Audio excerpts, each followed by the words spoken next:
Te invitamos a que te sintonices con nuestro programa, una revista radiofónica donde vas a tener a la 1, entrevistas, a las 2, referentes, a las 3 en punto, testimonios, propuestas, foros, debates. A la 1, a las 2 y a las 3 en punto con tu servidor Gustavo Ponce de León. Sintonízate con nosotros en Dragón Estéreo y vibra alto.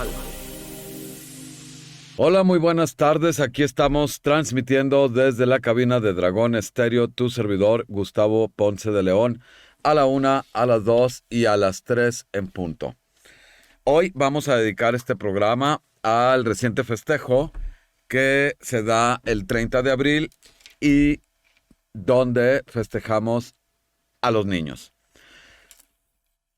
A los niños, pero también a los adultos, a nosotros los adultos que recordamos nuestra infancia, nuestra niñez. Y la verdad es que este festejo, bueno, pues es un festejo muy celebrado, precisamente porque se trata de esta etapa de nuestra vida que es fundamental para el desarrollo del ser humano.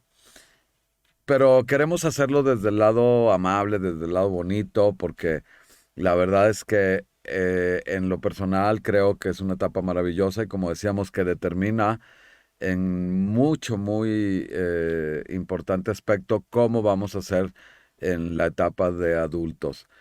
Y creo que todos de alguna manera, aun cuando ya tengamos una etapa madura, seguimos teniendo a este niño dentro de nosotros mismos y mucho se habla del niño interior, inclusive hay terapias que están basadas en precisamente en descubrir y de alguna manera reavivar a este niño interior. ¿Qué pasa con nosotros cuando hemos crecido, madurado y aparentemente dejamos atrás esta etapa de nuestra vida o a este niño interior? Bueno, pues es muy importante que tengamos claro que de alguna manera ese niño, aunque nuestro cuerpo, nuestra biología ha evolucionado, pues ese niño está ahí, esa parte de nosotros sigue ahí y ha sido fundamental, como decimos, para el desarrollo de nuestra personalidad. Muchos estudios de psicología basan el desenlace emocional, mental, en los sucesos durante esta etapa de la vida. Es decir, todo aquello que acontece durante la infancia, el entorno, la vinculación entre padres, hermanos, etcétera, pues determinan en mucho posteriormente las siguientes etapas que son pues la adolescencia, la juventud, la madurez y por qué no hasta la vejez. Curiosamente, estos dos, o cuando hablamos de infancia y de vejez, estamos hablando de los dos extremos de la vida, donde de alguna manera terminamos la vida precisamente convirtiéndonos en niños, de muchas maneras. Es increíble, ¿no? Por ahí hay algunas imágenes maravillosas que circulan. Veía yo de un hombre paseando a su bebé en una carriola y por otro lado otro hombre paseando a su padre mayor en una silla de ruedas. Y este contraste es precisamente los dos extremos de la vida, ¿no? Cómo al final terminamos de alguna manera comportándonos y actuando como niños en algunos aspectos, pues al perder ciertas facultades fisiológicas o físicas, como el ya no poder caminar como lo hacíamos, el ya no podernos conducir como lo hacíamos, inclusive algunas personas pues pierden la capacidad del habla, ¿no? Empiezan a balbucear, empiezan a repetir mucho palabras, empiezan a olvidar algunas cosas y como les digo, es volver al principio. Qué curioso. Yo tuve la fortuna de cuando estaba chavo, salía del colegio y me dedicaba a cuidar a personas mayores que eran vecinas de nosotros. Y algunas de ellas en una etapa, pues estamos hablando ya cuando tendrían 80 y tantos años, alguna me tocó de 90, este, una de ellas traía siempre su muñeca, una muñeca en los brazos a los 90 años, y era realmente una niña.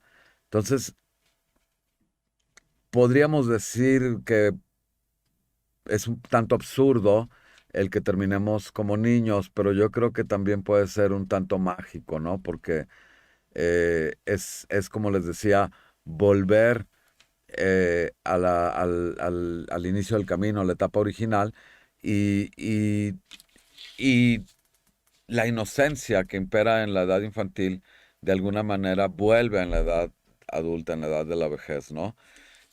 Hay en la Biblia cristiana, el Evangelio de Mateo, hay un episodio donde está Jesucristo con un grupo de niños y toma a uno de los niños y les dice a los adultos: cuando ustedes se conviertan en un niño, les será más fácil entrar al reino de los cielos. Textualmente, por aquí lo tenemos, vamos a ver para... Dice, llamó a un pequeño, lo colocó en medio de ellos y dijo: si no os volvéis o hacéis como niños, no entraréis en el reino de los cielos. Así que cualquiera que se humille como un niño, eso es el mayor en el reino de los cielos. Este versículo del Evangelio de Mateo, pues es muy claro, y cuando estamos hablando de esta etapa de la vejez, fíjense bien lo que dice este Evangelio: si no os hacéis como niños. Pero él está hablando precisamente de los adultos, de las personas mayores que tienen la oportunidad al final de volverse como niños, ¿no?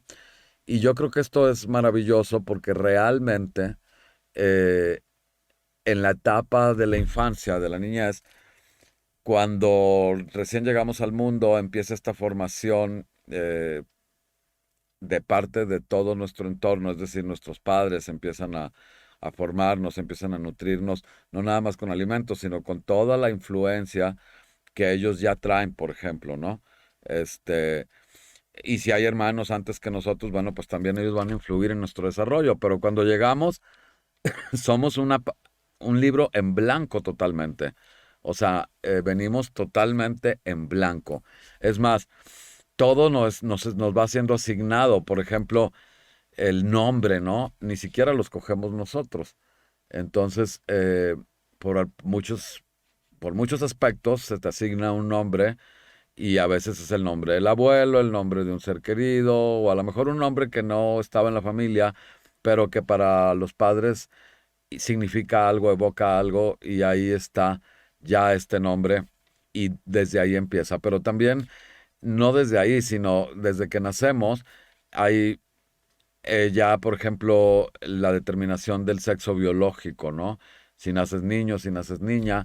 Ahora con la evolución del ser humano, pues ahora ya no es tan determinante el sexo biológico, porque hay estudios que hablan de que el sexo no se encuentra en los genitales, sino en el cerebro.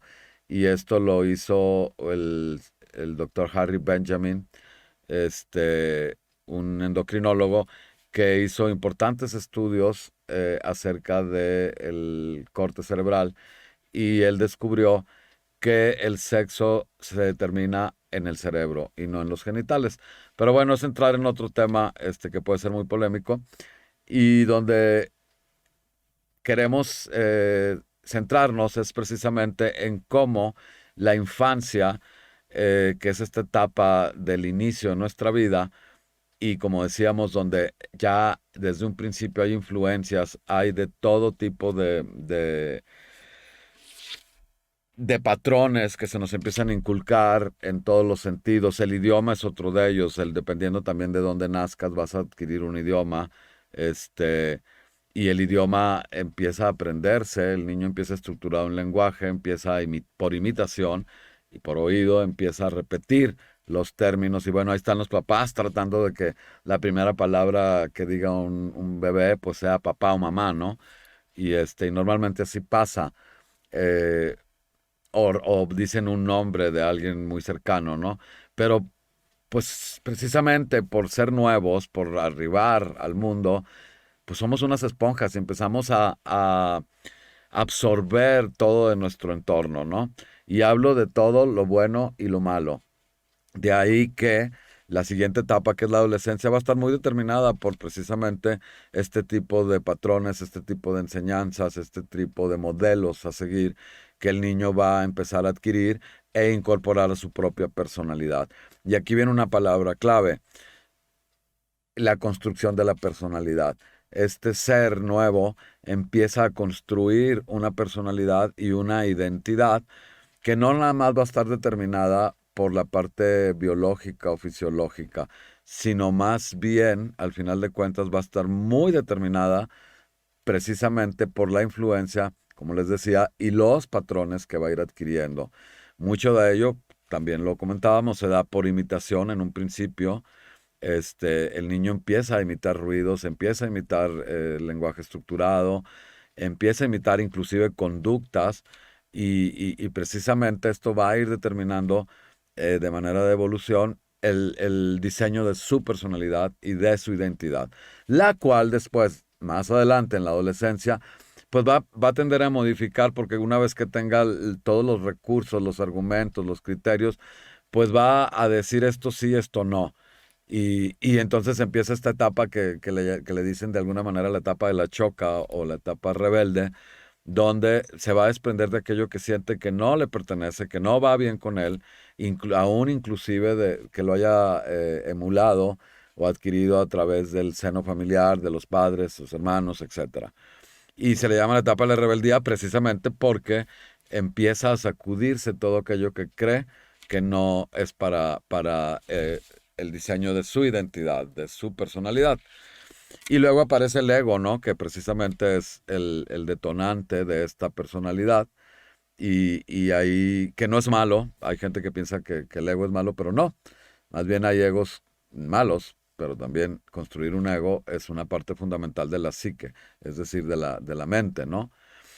Pero decíamos que vamos a la parte bonita. ¿Qué es lo que hace y determina que este niño que va a ser después un adulto sea una persona feliz, sea un adulto que aún teniendo que adquirir pautas de madurez, regular su comportamiento para poder migrar a otras esferas de la vida, como es el desarrollo del trabajo, actividades profesionales, el ser autosustentable, el conseguir tarde o temprano su propia autonomía económica, etcétera, y para esto pasará por un proceso educativo, formativo, ya saben, esta estructura de la primaria, la secundaria, la prepa y escoger una carrera, ¿no?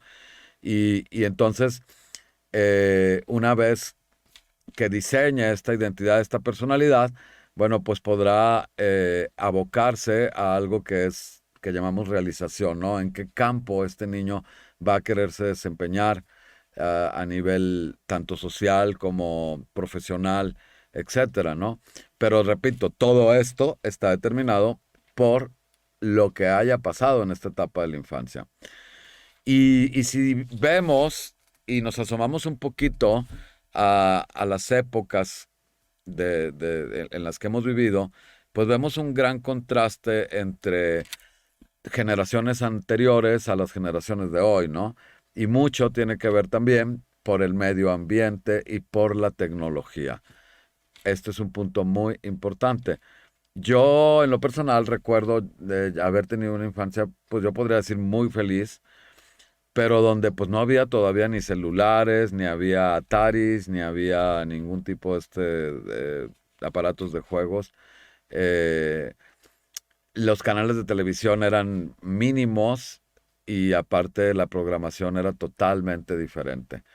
Yo recuerdo que crecí con programas como un programa parecido al de los Muppets, que fue anterior a los Muppets, que se llamaba Banana Split, que eran personajes, eran así como unas especies de mojigangas muy, muy simpáticos y un programa muy alegre, pero también crecí con Mi Bella Genio, con Hechizada, con Tierra de Gigantes, con... La Señorita Cometa fue cuando yo estaba ya en la adolescencia, imagínate. Pero aquí dialogando con mi compañero Luis Alvarado, pero precisamente La Señorita Cometa fue el precursor de lo que ahora llaman animes, ¿no? O sea, es un programa japonés, creo, y Y fue después, pero a mí me tocó, fíjense, Hechizada, Mi Bella Genio, Tierra de Gigantes, Perdidos en el Espacio, Los Picapiedra, ¿eh? La familia Monster, Los Locos Adams, pero eran programas, la verdad, que dejen ustedes, además de que no había violencia en ellos, salvo las caricaturas, por ejemplo, de Tom y Jerry, que a mí me parecían terribles, el Correcaminos, o sea, yo sufría con esas caricaturas porque el pobre de Tom siempre estaba siendo perseguido y atormentado por el ratoncito. Y en el caso del Correcaminos, la pobre zorra, ¿no? Que siempre terminaba estrellada contra un muro con una dinamita. Pero eran programas al mismo tiempo medio inocentes, ¿no? Porque, bueno, se trataba de que la zorra era un depredador y que quería siempre comerse el Correcaminos, pero el Correcaminos era sarcástico. Sí, coyote, ¿no? Era un coyote, sí es cierto, no era una zorra. Y pues el pobre coyote siempre se las vio terriblemente difícil, igual que el gato de Tommy Jerry. Pero también teníamos al Pato Lucas que le iba por el estilo, ¿no? Este, bueno, crecimos con estos programas que además, precisamente porque no había otras herramientas de tecnología, pues era lo que teníamos al alcance. Y la verdad es que eran programas que estimulaban en muchísimo la imaginación. Yo crecí con estos programas, pero además crecimos con algo increíble, compañero Luis Alvarado, los periódicos, las tiras cómicas. Yo recuerdo los domingos familiares, era un día de verdad increíble. Era el día de levantarte tarde, de terminar todos en pijamas en la sala de estar o la sala de televisión y todos, papá, mamá, los hermanos. Yo recuerdo que papá compraba dos periódicos del mismo, este, para que nos los pudiéramos repartir. Entonces, todos sentados, después de haber desayunado, terminábamos en esa sala y cada quien con un segmento del periódico. Entonces a mi papá se le reservaba el, la, ¿cómo se dice? La sección internacional, la de la política, la economía, las noticias, y los hermanos nos turnábamos las tiras cómicas, por eso mi papá compraba dos periódicos, porque éramos seis. Entonces, pues en la tira cómica venía la pequeña Lulú, Periquita, Tommy Jerry, venía no, no me tocó.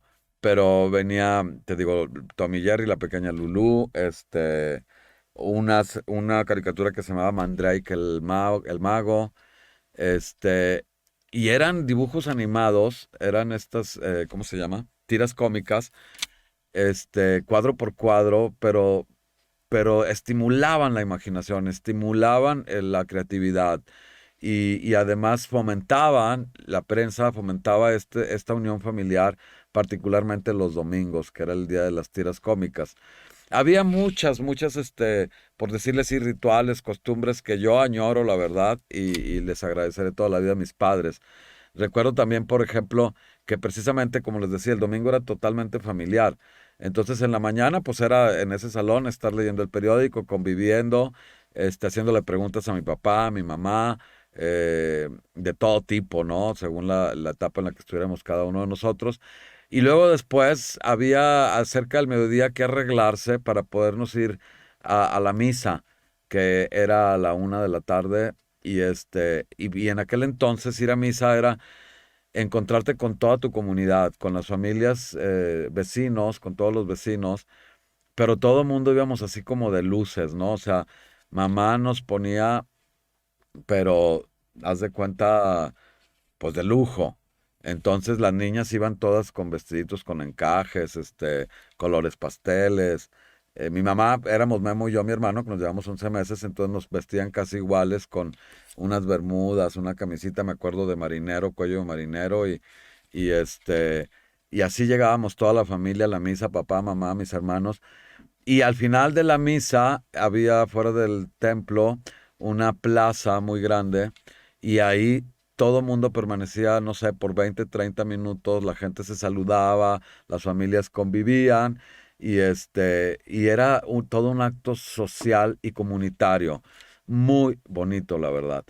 Después de ahí acostumbrábamos irnos a comer a algún restaurante y en ese entonces yo vivía en la ciudad de Mexicali, Baja California, donde la comida china es, se puede decir, el plato típico, además de delicioso. Y terminábamos en alguno de estos restaurantes chinos donde nos volvíamos a encontrar a otras familias que a lo mejor ya no eran los vecinos, pero pues era una ciudad chica en aquel entonces y la convivencia era constantemente entre familias durante el domingo. Así concluía esta parte del día. Después de esa comida regresábamos a casa y los hermanos ya más grandecitos ya tenían la libertad de salir con algún grupo de amigos, ir al cine, etcétera. Pero todo era con la venia, la autorización, el permiso, es decir, el aviso de nuestros padres. Y nuestros padres tenían que saber quiénes eran nuestros amigos, inclusive quiénes eran los papás de los amigos, y sabían perfectamente dónde estábamos a pesar de que no hubiera celulares. Entonces era increíble, ¿no? Cómo la familia trataba el vínculo, porque acuérdense que una cosa es relación y otra es vínculo. Entonces, aunque como familia hay una relación biológica, pero el vínculo es esta relación emocional que se da, este intercambio entre las personas que están relacionadas. Entonces era fundamental la comunicación, era muy importante la conversación con los papás. Yo me acuerdo que mis papás, particularmente mi mamá, casi casi nos juntaba en junta, así como en meeting de a todos y nos hablaba de Dios, nos hablaba de la religión, nos hablaba de temas que a lo mejor algunos en ese entonces pues no entendíamos muy bien, pero también uno de los tópicos era pues la sexualidad. Y mi mamá fue muy abierta en ese aspecto y nos hablaba de la sexualidad y nos hablaba de cómo había que cuidarnos, cómo había que respetarnos, cómo había que poner límites. Eventualmente papá también lo hacía, pero mi papá lo hacía más bien a base como de preguntas, ¿no? A mi papá había que preguntarle, y mamá no, mamá nos reunía y casi casi nos daba una conferencia. Entonces, pues yo añoro ese tiempo, añoro y admiro mucho la forma en que mis papás trataron de formarnos como familia, pero no todo era tan estricto porque había entretenimiento, había viajes que hacíamos en familia todos juntos, ya sea por carretera, en tren, en avión, o sea, mis papás siempre buscaron que conviviéramos en diferentes esferas, en diferentes aspectos.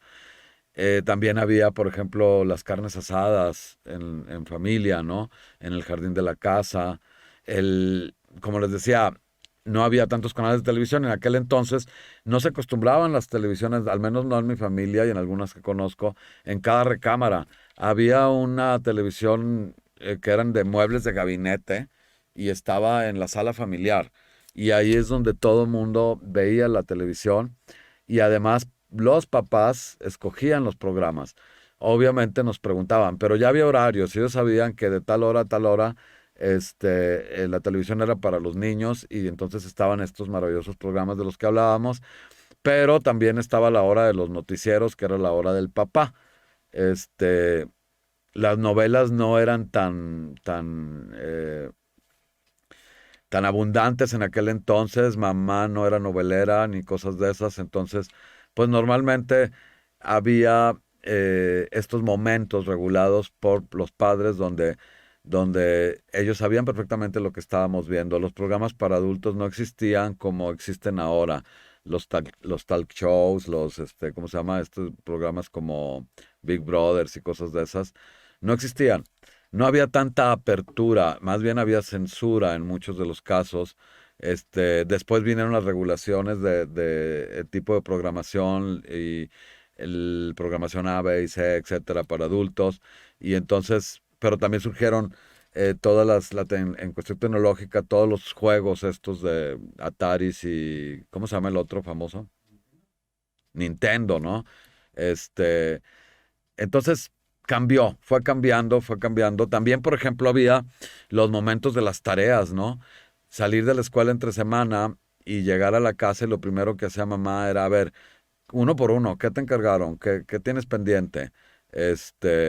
Y había que comer y después había un fragmento de tiempo en el que teníamos que estar haciendo las tareas y mamá nos decía, A ver, entre más rápido lo hagas y lo hagas bien, más vas a poder salir a jugar, más a tiempo.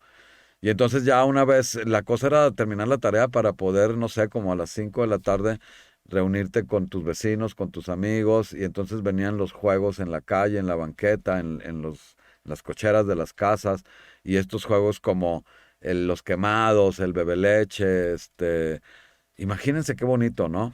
Me acuerdo dar vueltas y vueltas a la manzana en las bicicletas, los triciclos, se hacían estos grupitos de vecinos donde todos con sus bicicletas dábamos vueltas y vueltas y vueltas a la manzana y los fines de semana el convivio en la alberca del club o si la tenías de tu casa, no sé.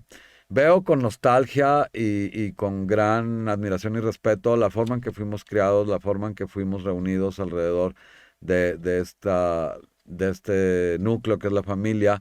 Otro de los aspectos que recuerdo y añoro era la hora de la comida que era sagrada, ¿no? Normalmente comíamos como a las 2 de la tarde después de que llegábamos de la escuela y había que acicalarte, arreglarte, cambiar, quitarte el uniforme, ponerte algo adecuado y reunirte a la mesa, esperar a que llegara mi papá, se sentara a la cabecera y mi mamá del otro lado y entonces todos comíamos al mismo tiempo y reunidos y comíamos lo mismo, o sea, no era así de que, ¿qué quieres tú, niño? ¿Qué quieres tú, niña? O sea, lo que se hizo era para todos y además era el momento de la convivencia, de las preguntas, papá, ¿cómo les fue hoy? ¿Qué hiciste tú? ¿Qué te cagaron de tarea? Mamá igual, etcétera. Aunque parece muy bonito, lo era realmente. También había conflictos, también había diferencias, también dos nos peleábamos en la mesa de repente por alcanzar algo, porque se había acabado una salsa y el otro se le había acabado, pero pues ahí estaban los árbitros, ¿no? Estaban los reguladores que eran papá y mamá y siempre ponían el orden y exigían respeto, que nos respetáramos unos a otros. Entonces estaba prohibido durante el acto de la comida usar palabras antisonantes. Qué barbaridad, para mi papá era terrible, ¿no? No le podías faltar el respeto a ninguno de tus hermanos. También había como un escalafón, había una jerarquía donde los mayores tenían, por decir, un nivel más alto por la edad y por la etapa en la que estaban, y los más chicos teníamos de alguna manera, aunque no estuviéramos muy de acuerdo, teníamos que respetar a los mayores. Entonces, a veces nos parecía injusto, ¿no? Pero tenía una razón de ser. Y los mayores podían abusar de esta autoridad, referida respecto a los menores, pero no llegaba a nada, a ningún extremo peligroso ni nocivo, vamos a decir. Qué bonito. Yo creo que muchos de los que pudieran estar escuchándonos de mi generación podrán recordar esta forma en que fuimos educados y criados, ¿no? El contraste, como decía hace rato, de hoy en día es que a pesar de que podamos vivir en una ciudad tan hermosa como San Miguel de Allende, donde nada es lejos realmente, realmente, o sea, si nos vamos a Guadalajara, Monterrey, a la Ciudad de México, Puebla, pues ya estamos hablando de ciudades, León inclusive, donde sí las distancias, el tráfico modifican muchísimo la rutina de una familia, ¿no? Pero en una ciudad chica, pues hay tiempo para comer, hay tiempo para reunirse en familia. La cosa es, y la pregunta la pongo en el aire, por ejemplo, mi querido Luis, en tu casa, durante de lunes a viernes, ¿cuántas veces comes con toda tu familia? Reunidos a la mesa. Es rarísimo, ¿no? Rarísimo por lo que tú quieras, por el trabajo, por los horarios, por la distancia, etcétera. Pero en aquel entonces no importaba. Papá tenía su negocio, trabajaba también para una institución pública. Mamá tenía también su propio negocio. Nosotros íbamos a la escuela, pero había un punto de reunión inalterable que era la casa a las 2 de la tarde para comer todos juntos. No importa, o sea, y era a las 2 porque a esa hora ya salíamos estábamos en diferentes colegios, pero a esa hora ya estábamos todos en casa. Y papá llegaba a esa hora, mamá también, y era un ritual, sentarnos a la mesa, porque inclusive el ritual tenía su estructura. Entonces llegar, sentarnos, cada quien sabía dónde le tocaba y hasta eso que papá y mamá siempre estaban en las cabeceras porque así estaban uno frente al otro y nos franqueaban de alguna manera. Nosotros los hermanos podíamos cambiar de posición, pero siempre pues obviamente en las partes laterales de la mesa. Antes de comer había que bendecir los alimentos, había que bendecir con una oración y dar gracias. Igual al final de comer dábamos gracias y le dábamos gracias a Dios, dábamos gracias por el pan, pero también nos dábamos las gracias unos a otros, ¿no? Era un hermoso ritual. Eh, Obviamente, también mamá el día anterior normalmente nos preguntaba, bueno, ¿y qué quieren comer mañana? Y ya podíamos decir, no, pues unas milanesas empanizadas, etcétera. Y ella atendía y normalmente se comía lo que la mayoría prefería al día siguiente. Algunas veces no se tomaba el tiempo, pero generalmente lo que se hacía nos gustaba y lo asumíamos, ¿no? Pero siempre había el consenso. Entonces, fíjense nada más cómo todo esto, que esa estructura, pues sí determina en mucho la forma en que te vas a desenvolver en el futuro, ¿no? Mis papás, aunque en ese entonces no existía la palabra tóxico como el día de hoy, sabían que había lo importante que era el entorno, los amigos, los compañeros de la escuela, y se tomaban el tiempo para hablarnos de ellos, y ellos se tomaban el tiempo para relacionarse con los padres de nuestros amigos. En ese sentido, eran muy vigilantes. Yo recuerdo que mamá decía, yo prefiero que vengan los amigos de ustedes aquí a la casa, a que ustedes anden de casa en casa, porque así los conocía, podía tratarlos, pero también había censura y de repente me decía, oye, ese amigo o esa amiga como que no me termina de cuadrar, ¿no? Y se empezaba el debate y hasta se podría decir algún conflicto, porque pues uno quería imponer, ¿no? Y ahora agradezco que mis papás de alguna manera siempre tuvieron estos criterios para poder de alguna manera filtrar el entorno y su influencia. Aunque para mí fue maravilloso, hoy se ha movido socialmente todo esto, la gente, yo quisiera saber cuántas de las personas que nos oyen, como le preguntaba ahorita a mi compañero Luis Alvarado, siguen reuniéndose en torno a una mesa durante la comida de lunes a viernes, en sus casas, ¿no? ¿Cómo se da el diálogo con los padres? ¿Qué tanto se dialoga entre los hermanos? Yo me doy cuenta que comen a horas diferentes, que la cocina es un espacio abierto porque alguno comerá a las 2, otro a las 3, etcétera. Y a veces llegará alguien a prepararse su propio alimento, o si tienes asistencia doméstica, pues la persona que se encarga de esto va a atender en diferentes horarios a los diferentes miembros de la familia. ¿Qué tanto se reúnen alrededor de un programa de televisión? ¿Qué tanto se reúnen alrededor de una lectura? Creo que todo esto fue fundamental en nuestras vidas para determinar mucho de la forma en que somos, ¿no? Y la pregunta en el aire es esta, ¿cómo se están formando los niños de hoy y cómo van a ser en su etapa de adultos, ¿no? También la forma en que te relacionaste en el núcleo familiar va a determinar mucho también la forma en que te vas a relacionar y vincular a nivel personal, amoroso y emocional, ¿no? Tanto como con los amigos como con las parejas. Entonces, hay este poema de Facundo Cabral que dice, no estás deprimido, estás distraído. Y yo creo que si lo buscan por ahí en internet, hay inclusive videos, vas a encontrar mucho material dentro de este poema, donde habla que no estamos deprimidos, estamos distraídos de todo lo que nos rodea, de todas estas maravillas que forman parte de nuestra naturaleza y de la vida.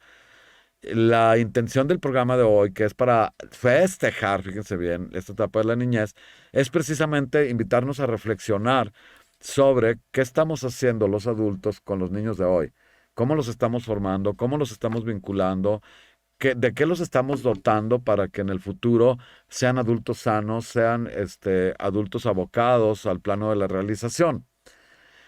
Muchos de los problemas sociales, sociológicos que vemos hoy en día pueden derivarse precisamente de esta falta de lazos, de esta falta de vinculación. Y lamentablemente, en el caso de que a mí en lo personal, y yo creo que a todo el mundo nos duele muchísimo el caso de las ausencias, de los secuestros, el levantamiento, las personas desaparecidas, las mujeres, como el caso de esta chica de Monterrey, Devani, que ha sido muy polémico por todos los contrastes, tanto en las investigaciones como en los aspectos que pueden haber provocado el desenlace fatal de esta historia. Pero también yo oía por ahí una entrevista que le hacían al padre, donde decía, es que ella tiene 18 años, ¿cómo la puedo detener? Que el día que esta niña salió, tanto el papá como la mamá le advirtieron que mejor no saliera, que ya era noche, como decía el padre que la comunicación a través del celular ya no era igual, desde cierta edad ya no contestaba las llamadas, etcétera. Y eso pasa también con los jóvenes, ¿no? Que una vez que se meten a un antro, a un evento, por el ruido, por lo que ustedes quieran, ya no están tan atentos al celular, sobre todo cuando se trata de los padres, o a veces no informan exactamente dónde están y se cambian de lugar del que dijeron al que iban, etcétera. Y aquí es donde creo que los jóvenes de hoy han rebasado los límites de la libertad y se han confundido un poco en cuanto a la diferencia entre libertad y la estructura, ¿no? Yo recuerdo hasta los 15 años, mi papá, los permisos eran a las 12 de la noche. O sea, todavía, si yo llegaba después de las 12 había un regaño, ¿no? Pero recuerdo perfectamente que un día llegué como a las 12:30, no había celulares, les recuerdo, y entonces mi papá, pues no nos daban llave de la casa para empezar, jamás. Ahora los chavos pueden tener llave y lo que sea, ¿no? Pero jamás nos darían una llave, una copia de la llave de la casa. Entonces tenías que llegar y tocar y te tenía que abrir alguien. Entonces yo recuerdo que ese día que llegué a las 12:30, que ya iba yo presumiendo lo que iba a darse, pero la sorpresa fue que mi papá me cambió el esquema y yo pensé que me iba a dar la regañiza de mi vida. Y llego, toco y abre mi papá la puerta y me pasa una almohada y no me regaña. Y le digo, ¿cómo? Y me dice, escoge el carro en el que te vas a quedar a dormir. Había una cochera donde estaban los carros y yo me recuerdo que estaba haciendo frío. Y le dije, papá, está haciendo frío. Escoge el carro en el que te vas a dormir. Quedamos que llegabas a las 12 y son las 12:30.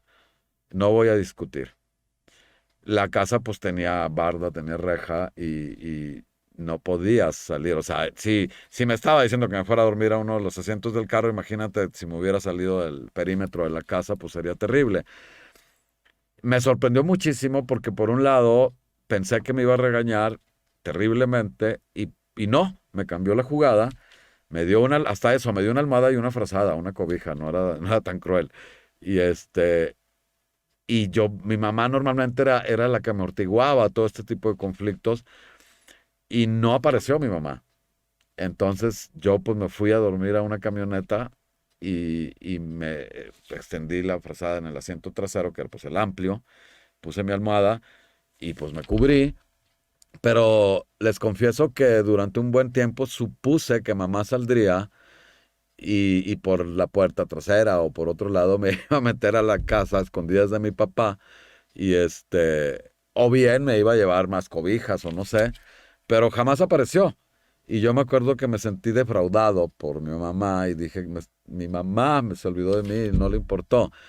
Pero la verdad es que lo que hizo mi mamá es que se alineó con mi papá.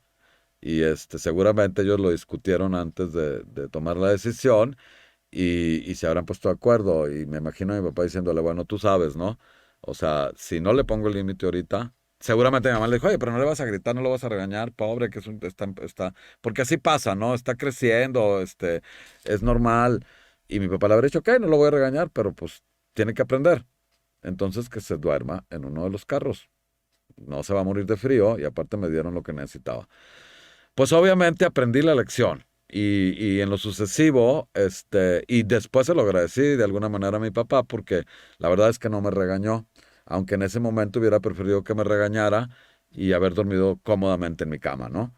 Pero no fue así y hasta el día de hoy lo recuerdo. Otro de los hábitos o de las cosas que nos inculcó mi madre fue que al levantarnos antes de cualquier cosa, cada uno de nosotros tenía que tender su propia cama. O sea, aun cuando tuviéramos asistencia doméstica, ella decía que los únicos que podíamos tender nuestra cama era quien la ocupaba, o sea, nosotros. Que era un ritual de respeto, que era un ritual de reconocimiento y gratitud. Y nos decía, ahí es donde descansa tu mente, tu cuerpo. Ahí es donde reposas y donde te cargas de energía para el día siguiente. Es el lugar más cercano e íntimo para ti. Entonces tienes que hacerte cargo de ese lugar.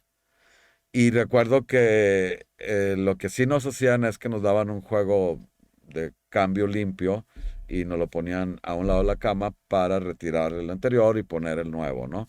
Pero sabíamos perfectamente cómo doblar, cómo poner el forro del colchón, cómo poner una sobrecama, cómo fundar, o sea, enfundar las almohadas, cómo colocarlas, cómo hacerle el dobladillo a la sábana por abajo. O sea, nos enseñaban a hacer todo esto, ¿no? Y yo hasta el día de hoy, fíjense nada más, hay dos cosas que no puedo dejar. Una, inmediatamente después de levantarme, hacer mi cama. Y la otra, lavar los platos inmediatamente después de comer o de cenar o de desayunar. Todo eso lo traigo ya como parte de mi estructura y en mucho ha determinado de alguna manera la forma en que funciona en mi mente, la forma en que he generado criterios para otras cuestiones, ¿no? Toda infancia es maravillosa, toda infancia, no importa dónde se esté desarrollando, en qué condiciones económicas, cómo sea tu familia. Antes se decía que una familia disfuncional era donde faltaba el padre, la madre, pero ahora, aún habiendo padre y madre, la familia puede ser disfuncional. ¿Qué tan abocados estamos a brindar esta estructura no como una cuestión coercitiva, sino como una cuestión formativa? ¿Qué tan determinante va a ser lo que nos brinden hoy o lo que nos dejen de brindar para poder en el futuro tener un desenlace efectivo, positivo, bien enfocado, dirigido y realizable, ¿no? Entonces, a veces el error es pensar que tienes que darles todo. Y ese dar todo podría ser para sustituir la ausencia precisamente de la comunicación, de la vinculación. Y ahí es donde puede existir el error.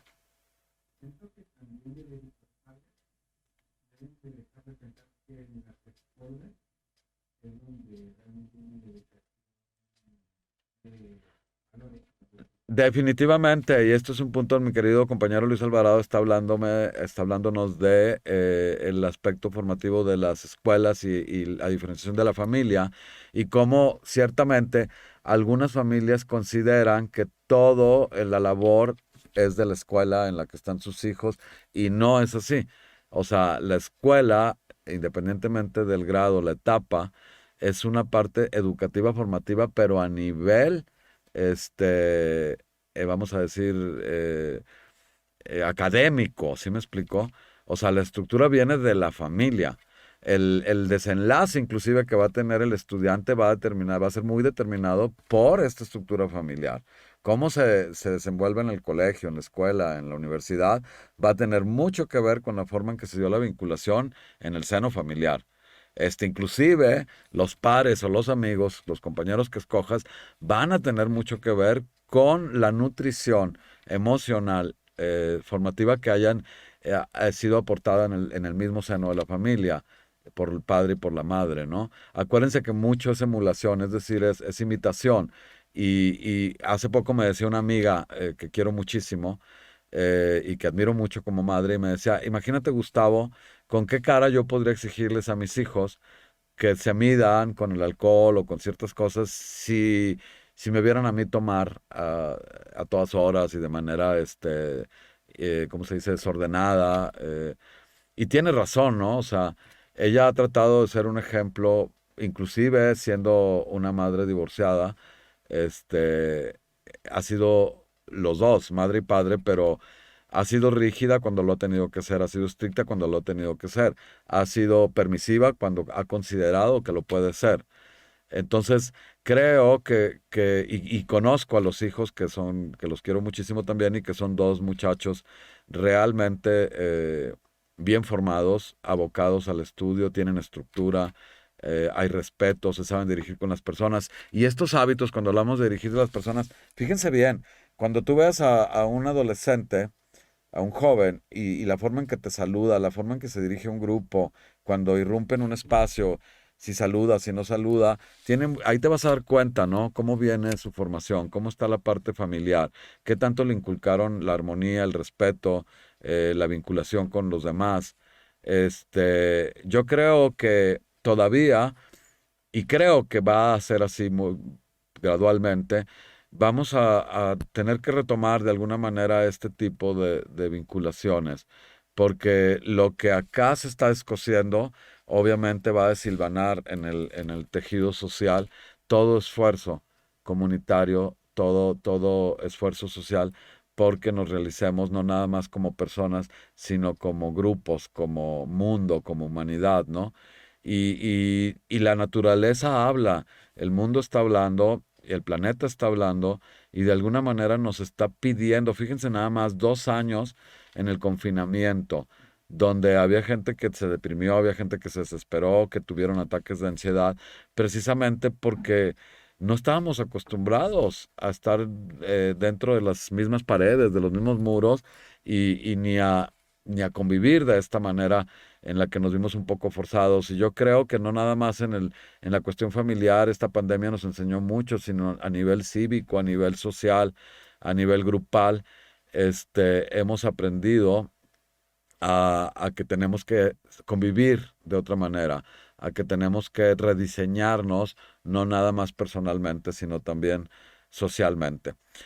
Una infancia feliz, una infancia sana va a determinar el desenvolvimiento, el desarrollo de una etapa adulta realizable en armonía. Y este es el mensaje de este programa. Y les recuerdo, pues bueno, a quienes no sean tan religiosos, bueno, solamente lo tomo como una referencia.